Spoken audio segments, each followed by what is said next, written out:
Good afternoon, and thank you for attending today. My name is Juanita Riley. I'm the contract specialist for the Texas Lottery Commission. This is the pre-proposal conference for the promotional products RFP number 362-2023-0001. On the panel today, we have Roxanne Coulterman. She's our contracts coordinator. Eric Williams, he's our hub coordinator. Lee Gary, she's our senior contracts attorney. And Heidi Moreno, she's our advertising and promotions manager. If not already done so, please scan the QR code with a mobile device or use the link that was provided to sign in. A copy of the sign-in sheet will be posted on the ESBD, which is Electronic States Business Daily, and the Texas Lottery's website prior to the next business day. This is for sharing of information between prime vendors and subcontractors. Communications will be primarily through the ESBD and the Texas Lottery's website. Emails will also be used for the RFP. We strongly advise you to check with your IT department to ensure that our emails will not be filtered away. Some businesses block out the phrase lottery, so you won't be able to receive emails from the Texas Lottery Commission if the filter does not allow it to come through. This conference is being recorded. If you have any questions, please submit your questions in the Q&A feature throughout the conference, and we will answer in order received during the question and answer session at the end of each part. Our contracts coordinator, Roxanne, will be monitoring the Q&As. We will review the recording after the conference and restate the questions and answers in the Q&A document, which will be released in accordance with the schedule of events. We will give you our best response to your questions today. However, any questions we cannot answer today will be answered in writing and will be included in the Q&A document. Please note that the written Q&A document is our final answer. Following this conference, if you think of additional questions, you have an opportunity to submit them in writing. These are your opportunities to ask questions, and we encourage you to do so regarding the requirements of the RFP. If you're unsure of language written in the RFP or need further clarification, this is your chance to receive the information you need. After proposals are received, it is then the Texas Lottery's time to ask questions and/or seek clarification if needed. Please note that any oral communication that would be altered or amend the RFP as written is not binding. Any and all changes or modification to the RFP will be made in writing and posted on the ESBD and the Texas Lottery's website. You're encouraged to check these websites throughout this process and once more before submitting a proposal. Please note that there may be several RFPs posted on the TLC's website at one time, so be sure that you're viewing the correct RFP for updates. This RFP is open to any and all vendors who perform the services. To submit a proposal, you do not have to be registered on the CMBL, which is the Central Master Bidders List, be Hub certified, nor is there any approved vendor list. We will now briefly review the RFP by parts. While we may discuss only certain sections or provision of the RFP during this conference, all sections and provision of the RFP are important, and you should read and understand the entire RFP before submitting your proposal. You'll have an opportunity after each part to ask general questions. We'll begin with Part 1, General Information. Under the Purpose section, Section 1.12. The Texas Lottery has identified promotional products that it may be ordered under any contracts as resulted of this RFP. Proposers must be able to provide all the promotional products listed either directly or through subcontracting. Section 1.13. The Texas Lottery desires to select at least 2 successful proposers. Section 1.2. Background. The history of the promotional product purchases can be found in Attachment K. This includes the promotional item, year purchase, use for the item, and the estimated quantity. This gives you an idea of some of the quantities and items that we have ordered in the past. Section 1.5, Schedule Events. This section includes critical dates for this procurement. If there are any changes to these dates up to the deadline for proposals, an amendment will be posted on the ESBD and the Texas Lottery's website. Section 1.8, Proposals subject to the Public Information Act. Because we're a state agency, proposals are subject to the Public Information Act, also known as the Open Records Act. During the procurement process, we will not release any information contained in your proposal. However, after a contract is awarded, your entire proposal is subject to this act and is considered public information. If there's any information in your proposal that is confidential and exempt from disclosure under the Texas Public Information Act, you must mark it as confidential.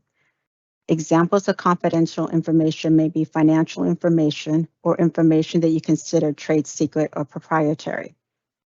It's important that you mark every applicable page and/or section that you consider confidential, and if possible, mark which exception of the Texas Public Information Act it falls under. The Public Information Act is located under Texas Government Code Chapter 552. Also, you cannot mark your entire proposal confidential. On the Office of the Attorney General's website is the Public Information Handbook, which lists all the exceptions. If you have information that you consider confidential, please respond to Section 1.8 and list the information, including a brief commentary or justification, in addition to marking individual sections and/or pages. Roxanne, are there any questions on Part 1? Good afternoon, Juanita. No, there are no questions for Part 1. Thank you. Part 2, Proposal Process. Section 2.1, Contact Person. I am the sole point of contact for the RFP. All questions should be directed to me, including any hub questions. Section 2.4, Inquiries. Questions shall be submitted via email by the deadline in the scheduled events. Questions submitted after the deadline in the scheduled events will not be answered. Responses will be posted on the TLC and the ESPD's website on or before the date listed in the scheduled events. 2.5, Submission of Proposals. Proposals shall be submitted in the format prescribed in this section. Section 2.5.1. Proposals must be delivered to the address provided in Section 2.1 and received no later than the deadline established in the scheduled events. Late proposals will not be considered. No exceptions will be made. Section 2.5.2. The Texas Lottery has moved to 1801 North Congress Avenue, the George H.W. Bush State Office Building, which is a secure building, and all visitors must check in at the front desk. If you're hand delivering a proposal, please allow adequate time to check in and for the Texas Lottery staff to retrieve your proposal timely prior to the submission time listed in the scheduled events. Section 2.5.3. You need to submit one signed original and 4 copies of your proposal. The original proposal should be clearly marked as original and should be bound in a 3-ring binder. The HSP, which is the Hub Subcontracting Plan, should also consist of one signed original and 2 copies. The signed original cost proposal should be contained in a separate sealed envelope as an attachment to the original proposal. Samples required under Section 4.5 must also be submitted with your proposal. Be sure that your proposal contains responses to all sections and parts of the RFP, and be sure your proposal numbering corresponds with that of the RFP. You can provide a blanket acknowledgement and acceptance for parts 1, 2, and 3, unless a certain section requires a specific detailed answer. Parts 4 and 6 require a section-by-section response. So that means for 4.1, we're looking for a 4.1 in your response that corresponds to the RFP. For Part 5, complete and submit one signed original and 2 copies of the HSP. This can be in a separate binder or folder. The original signed cost proposal should be in a separate sealed envelope, clearly marked as an attachment to the original proposal. If proposers feel a section does not provide a detailed response, then it's acceptable to state that you will agree and will comply. Section 2.5.6, the proposer's commitment, which is attachment A, and the background information certification, attachment D1, must be signed by an officer or agent of proposer with the authority to contractually bind the proposer, and the signed original attachment must be included in the original proposal. Section 2.5.9. In addition to the printed proposal, you're required to submit an electronic copy on a USB drive and a searchable PDF file. Do not include costs. Section 2.5.10. Please note copyright proposals are unacceptable and may be rejected. Section 2.6, Response, Format, and Contents.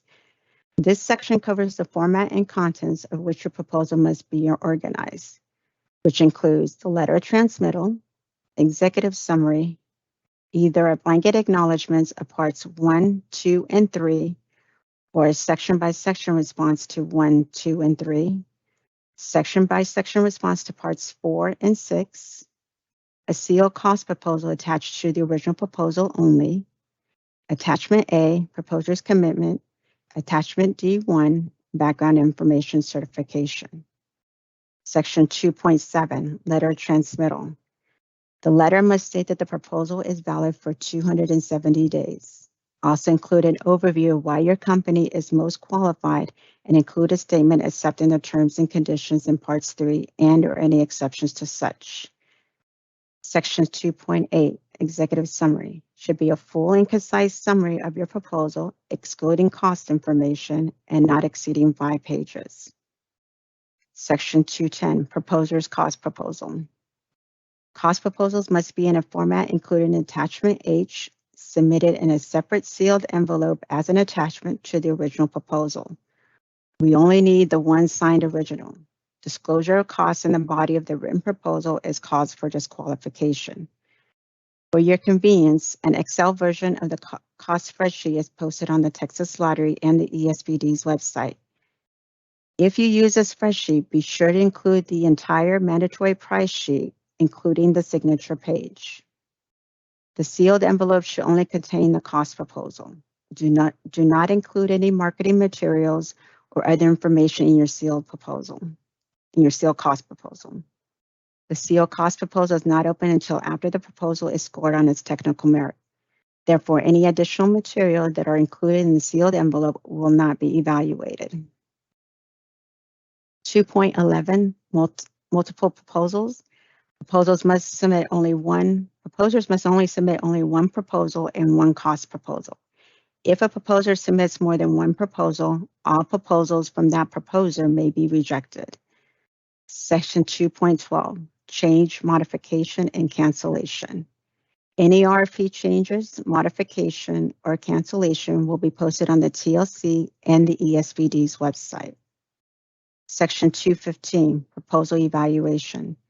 The scoring matrix is attachment G and will be used for evaluation of proposals in response to this RFP.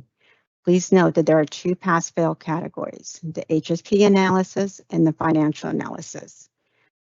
Your proposal essentially goes through 4 phases once it's submitted. The first phase is the initial assessment for completeness and compliance. The second phase, it is reviewed for financial analysis and HSP analysis.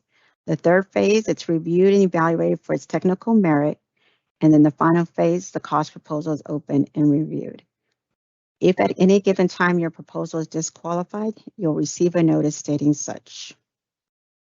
In section 2.16, samples. Each proposer shall include with its proposal all samples as stated under section 4.5. Failure to provide all samples may result in a disqualification of the proposal. Roxanne, are there any questions on part 2? Hey, Juanita, we do have one question.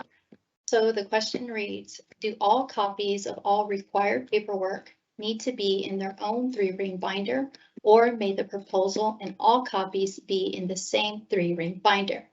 They are also asking the same question for the HSP and copies. The original proposal needs to be in a 3-ring binder. Also, the copies need to be in their separate binders as well. The same goes for the HSP. You're going to have one binder for the original HSP, and then for the copies, each are going to be in a separate binder. Any other questions? There are no other questions pending. Thank you. All right, part 3, contractual terms and condition. This part describes the terms and conditions which apply to the procurement process and which will become part of the contract executed pursuant to this RFP. Please read over the entire RFP document to ensure that you fully understand and will comply with all provisions. Any exceptions to the RFP should be clearly stated in the letter of transmittal, providing specific and detailed reasons for each exceptions, along with the suggested alternative language. The contract resulting from the RFP will incorporate the RFP, any amendments, the questions and responses, the contractor's proposal, and cost proposal. Please note a performance bond is required under RFP Section 3.38 and is required under the State Lottery Act. Therefore, we cannot accept alternatives. Roxanne, are there any questions on Part 3? Okay, Juanita, we do have one question. They are basically asking, when are samples due? The samples are due with your proposal. It's scheduled with it's according to the schedule of events. So your samples have to be due with your original and the copies of the proposal. All right, and there are no more questions pending. Thank you, Roxanne. Part 4, required information. Sections 4.1 through 4.4. Although these sections seem brief in the RFP, these sections require proposers to gather, compile, and submit a great deal of detailed documentation. Please read these sections in depth and provide all the information in your section-by-section response. So for 4.1 in the RFP, we want to see a 4.1 in your proposal.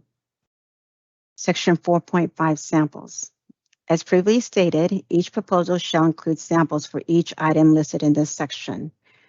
Proposals that do not include all samples listed in Section 4.5.1 may be disqualified. If a sample is not available, give a brief explanation of why the item is not available and material and diagram specification of the product or products to be provided. If the sample of a custom item is not available, proposers shall submit material and diagram specification and/or like product to demonstrate the quality of the product to be provided. At least one sample must include the embroidered Texas Lottery logo. Please contact me for the Texas Lottery logo EPS file. Section 4.6, conflict of interest. In this section, you're asked to disclose any actual, potential, and/or perceived conflict of interest. Please review this section and make any disclosures. Section 4.7, financial soundness. Texas Lottery Commission does a thorough financial analysis of all proposals. Please provide the information requested under this section. If you feel this information is confidential, please mark it as such. And this is a pass-fail category on the scoring matrix, so it is critical that you provide the requested information. Section 4.8, background investigation. TLC reserves the rights to conduct an in-depth background investigation on the apparent successful proposer. Section 4.8.2, a background investigation may be conducted on a contractually defined vendor principle, meaning those who will be directly involved in selling or leasing the goods or performing the service subject to this RFP or resulting in a contract.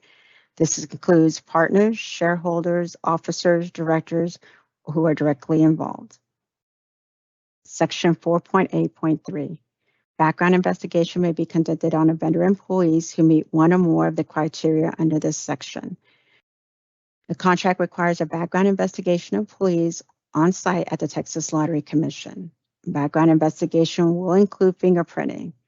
The apparent successful proposer may be required to complete all forms including attachment E1, E2, E3, and E4 of the RFP by this prescribed time after the written announcement of the apparent successful proposer by the Texas Lottery. If you feel the information you're providing in attachment E is confidential, please mark it as such. As mentioned before, we ask that all proposers complete and submit attachment D1 with its proposal. This is a certification that your company would not be denied a sales agent license under Texas Government Code 466.155, which is attachment D in the RFP. Section 4.9, disclosure of interested parties. If requested, the successful proposal will be required to fill out a 1295 form with the Texas Ethics Commission. This is for contracts over $1 million and if you're not a publicly traded company. Roxanne, are there any questions on Part 4? Yes, we do have one. This question reads, we must provide one sample of each item listed in section 4.5.1, correct? Yes, that is correct. And if a sample is not available, once again, give a brief explanation why that item is not available and material and diagram specification of the product or products to be provided. And if the sample of the custom item is not available, proposers shall submit the material and diagram and specifications and or like product to demonstrate the quality of the product to be provided. Any other No. questions? No further questions. Thank you, Roxanne. Okay, part 5, HSP. At this time, I'll turn it over to Eric Williams, who's going to go over part 5. Thank you, Juanita. Good afternoon. My name is Eric Williams. I'm the Hub Coordinator for the Texas Lottery Commission. I will be covering a very crucial element of your proposal, the Hub Subcontracting Plan, or HSP. If you're not the individual responsible for preparing the HSP, please pass this information to them and recommend they watch the video of this pre-proposal conference, which will be posted on the agency website. The Hub Subcontracting Plan is used to identify both Hub and non-Hub subcontractors that will be utilized under the awarded contract. All proposers, Hub and non-Hub, submitting a response to this RFP are required to submit an HSP. No one is exempt. As Juanita previously mentioned, the HSP is a pass-fail element of this RFP. No evaluation points are given for the HSP, and proposers must submit an HSP with their proposal, regardless of their subcontracting intentions. Any proposal received not including an HSP will be rejected, and the technical portion will not be evaluated. So it's important to submit a completed HSP with your proposal. Also, during the reviewing process, if it is determined that your submitted HSP has failed, your proposal will be disqualified and will not be evaluated. The HSP process is governed by a rule established by the Texas Comptroller of Public Accounts. Per Section 5.1 of the RFP, you are responsible for reviewing this rule. The definition of a subcontractor is very broad and applies to any third-party vendor used to fulfill a portion of the contract. Our definition of a subcontractor is a person who contracts with a successful proposer to work to supply commodities or contribute toward completing work for the Texas Lottery Commission.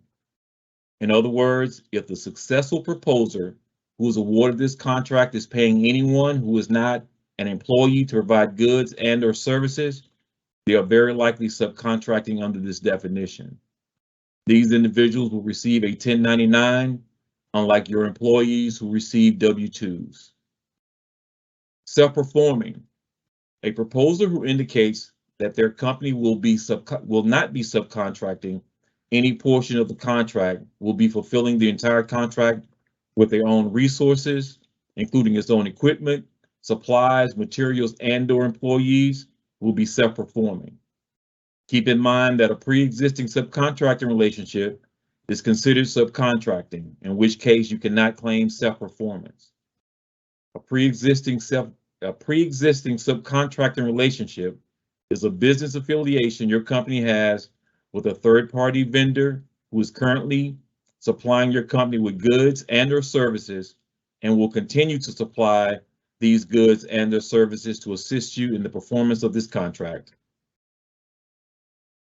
If you determine that your company is capable of fulfilling the entire contract with your own equipment, supplies, materials, and/or employees, please check the appropriate box in Section 2, which is the respondent subcontracting intentions of the HSP form.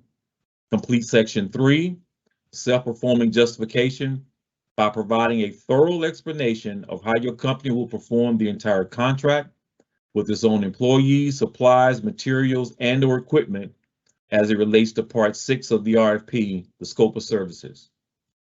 Complete Section 4 of the HSP form, the affirmation prior to submitting your HSP with your proposal. If you're not self-performing, you will need to proceed with the good faith effort of the HSP. We have identified potential subcontracting opportunities in Section 5.5.1 of the RFP. These areas may or may not be subcontracted depending on the proposer's existing resources, employees, and business model. You are not limited to the list in the RFP. However, if you intend to subcontract any portion of the contract and it's not listed, you are responsible for identifying it in your HSP submission. We have included in the RFP a list of hub vendors by CMBL class and commodity descriptions to assist you in finding potential hub vendors. The Lottery Commission does not endorse, recommend, or attest to the capabilities of any company or individual listed within the RFP or the CNBL Hub search directory. The good faith effort methods are for those proposals who intend to subcontract any portion of the contract. The goal of this good faith effort is to actively involve hubs in the Texas procurement process and ensure they receive a fair share of state business. Please check the appropriate boxes in Section 2, the respondent subcontracting intentions on the HSP form, and perform one of the 3 good faith effort methods. The optional quick checklist will assist you in determining which of the 3 methods you should use. Good faith effort method A has 2 options. Method A, option 1, this option is for the proposer who will use only Texas certified hubs for all subcontracting opportunities listed in Section 2B, the respondent subcontracting intentions on the HSP forms. If you use this method, please verify online that the hub vendor is still an active hub listed on the CNBL. Method A, option 2, which is meeting the specified hub contract goal. This option is for the proposer who will use a combination of non-hubs and Texas certified hubs. However, to meet the specified hub contract goal of 21.1%, the proposer can only count those hubs with which you have contracted with for 5 years or less. If you're going to subcontract and cannot claim method A1 or A2, then you must submit your HSP using method B, the good faith effort outreach. And this is done by notifying at least 3 Texas certified hubs. And this is done per subcontracting opportunity, providing these hubs at least 7 working days to respond, excluding the day the solicitation was emailed, mailed, or faxed to the hub vendors, weekends and holidays, and any other day the executive director has closed the agency. Providing scope of work for hubs to determine whether they are interested. Providing a location where the specifications are located, i.e. linked to the posting in the ESBD or physical location. Information regarding insurance and bonding requirements if applicable. And in addition, notifying a minimum of 2 minority women trade organizations and/or business development centers, providing the same information above as the same time frame for the response. A mentor may utilize a protege from a state agency-sponsored mentor-protege agreement for the subcontracting if the protege is able to provide the services. The mentor-protege relationship may be utilized in lieu of additional solicitation or soliciting to hubs. Proposers using this method must perform outreach even for areas where a proposer has a pre-existing or exclusive subcontracting relationship that will be used in the performance of this contract. Our evaluation process for proposals received on or before the deadline for proposals is to review and evaluate the HSP and all supporting documentation to determine if the HSP has passed or failed. During our review, we may request clarification of information for your submittal. Again, there are no evaluation points assigned to the HSP. It is strictly pass or fail. If it is determined that your HSP has failed, the technical portion of your proposal will not be evaluated. Following the award of the contract, any proposed changes to the HSP must be submitted for review and approval by the agency. A written change approval form will be provided by the Lottery Commission. Subcontracting without prior authorization is a breach of contract, and monthly subcontracting expenditure reports are required as condition of payment. Also, the successful proposer must provide a written notice to each subcontractor informing them of their selection. A copy of this notice must be provided to the TLC no later than 10 working days after contract award as stated in section 5.6.1. The notice must specify at a minimum the contracting agency's name and its point of contact for the contract, the contract award number, the subcontracting opportunity to be performed, the appropriate dollar value of the subcontracting opportunity, and the expected percentage of the total contract that the subcontracting opportunity represents. To assist you with the HSP, the Texas Lottery provides the following resources and assistance. All vendors are strongly encouraged to take advantage of all the resources. This pre-proposal conference video will be posted on the agency website. A copy of the TLC's pre-bid proposal conference booklet regarding HSP requirements is available on the agency's website. An HSP quick checklist is included in the RFP. Proposals have the opportunity to submit written HSP questions up until the date of your proposal submission.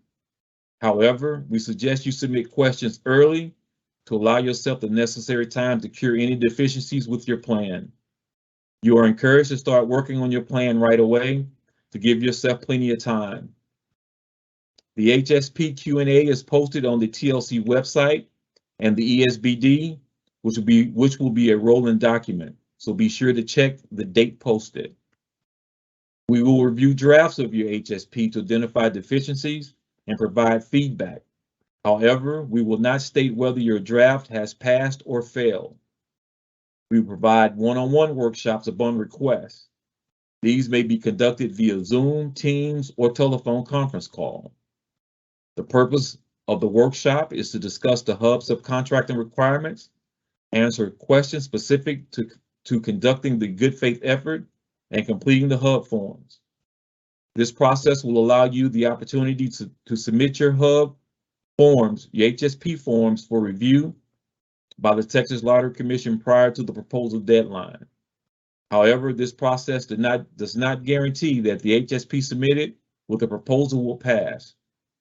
It is the proposal's responsibility to understand the requirements of the HSP and perform all required steps prior to submitting the HSP.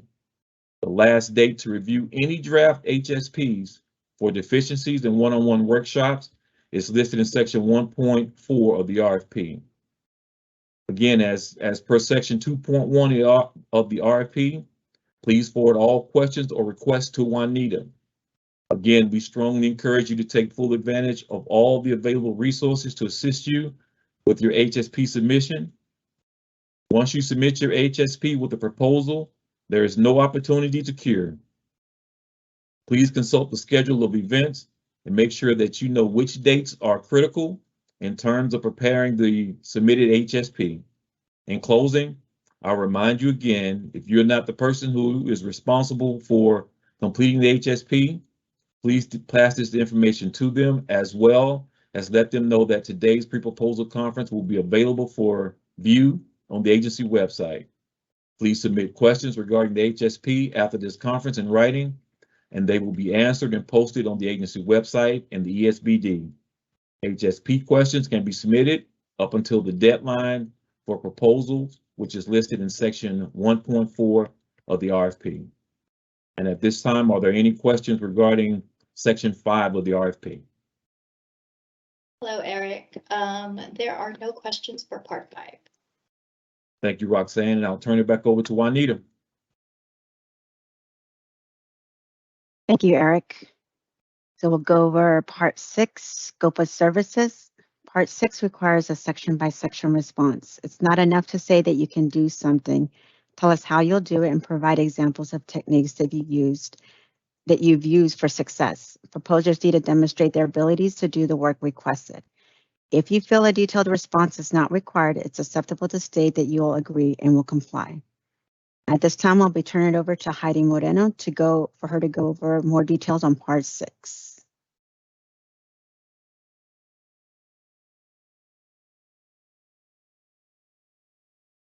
Good afternoon. My name is Heidi Moreno, and I am the Advertising and Promotions Manager.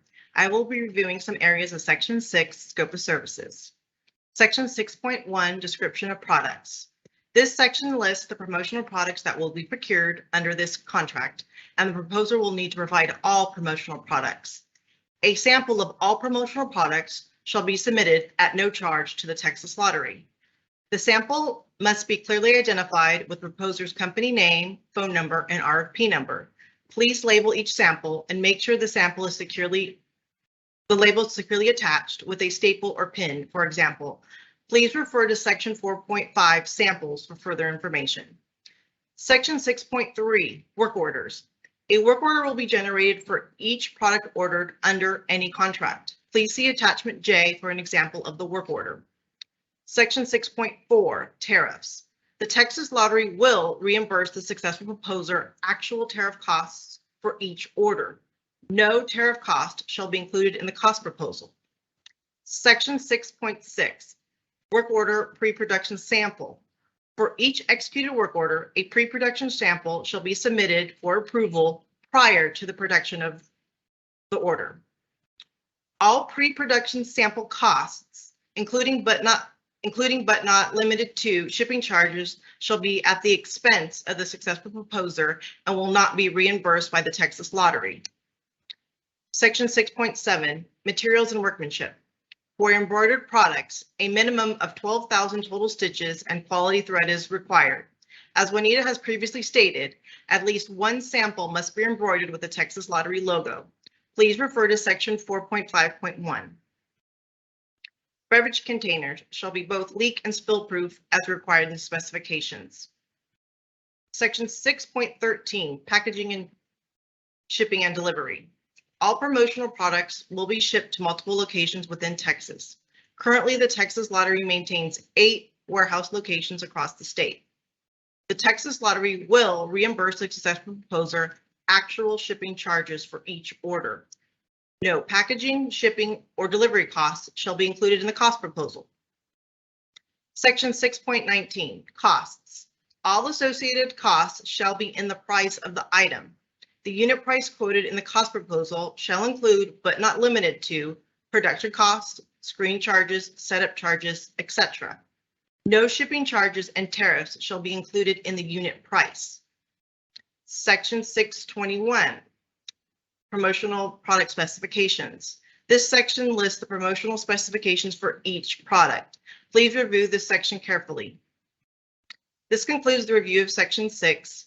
Is there any questions on Section 6? Hi, Heidi. We do have one question. This reads, is there a way to see finished product from previous years? The ornament is always a tricky one and love to be able to see what you have done in the past.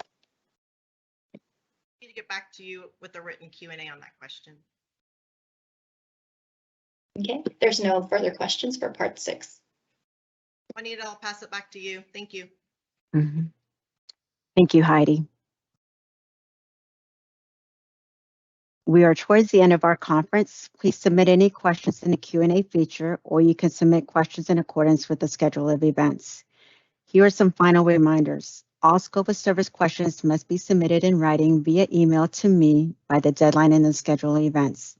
Scope of service questions that are not submitted in writing by the time and date specified will not be answered. If you have a question on the RFP process, you can contact me and I may be able to respond. Generally, this is the case for all sections except Part 6, but don't hesitate to ask. Make note of all dates in the schedule of events. Proposers are responsible for checking the ESPD and the TLC's website for any and all notices, amendments, and Q&A regarding this RFP. We will not directly email these to you. Prior to submission of your proposal, please review the entire RFP carefully to ensure you submitted all required information and/or documentation. The pre-proposal conference video and sign-in sheet will be on the ESPD and the TLC's website prior to the next business day. Roxanne, are there any final questions before we go? We do have one question. This reads, to clarify, do we have the option of submitting the bid electronically through email, or must the bid be submitted physically in person or through mail? It has to be submitted by mail or physically in person. Okay, and there are no other questions. Okay, this concludes our conference. Thanks again for your attendance and have a good day.